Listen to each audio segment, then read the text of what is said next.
করছিস? আরে তুই ভুলে গেছিস এখানে আমার দাদার বন্ধুর বাবার দোকান আছে, দেখে বলে মাকে বলে দেবে তো। আরে দাঁড়া দাঁড়া, তুই কি ভুলে গেছিস আমাদের বিয়ে ঠিক হয়ে গেছে? মায়ের থেকে পারমিশন নিয়ে তোকে পুজোতে ঘুরতে নিয়ে এসেছি। হ্যাঁ তাই তো, চল চল চল চল। এবার কেন অন্যরকম পুজো? এই দাঁড়া দাঁড়া দাঁড়া দাঁড়া দাঁড়া দাঁড়া। আরে তুই এখানে কি করছিস? এখানে তো আমার মাসির বাড়ি, এক্ষুনি দেখে নিলে কেলেঙ্কারি হয়ে যাবে। গাড়ি ঘোড়া গাড়ি ঘোড়া। আরে তুই আবার ভুলে গেছিস আমাদের বিয়ে ঠিক হয়ে গেছে। ও আমি তো ভুলেই গিয়েছিলাম। চলো। এবার কেন অন্যরকম পুজো?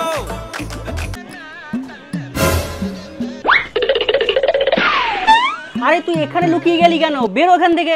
আরে তুই দেখতে পাচ্ছিস না আমাদের পাশের বাড়ির কাকিমা তো ওখানেই দাঁড়িয়ে আছে, এক্ষুনি দেখতে পেলেই মাকে গিয়ে বলে দেবে।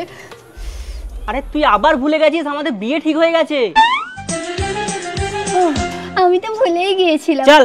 পুজো পুজো পুজো প্রেমের গন্ধ লেগেছে।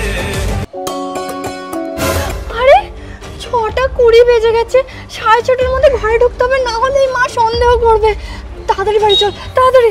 আরে তুই কি আবার ভুলে গেছিস আমাদের বিয়ে ঠিক হয়ে গেছে? আমরা সারা রাত ঘুরতে পারি আজকে।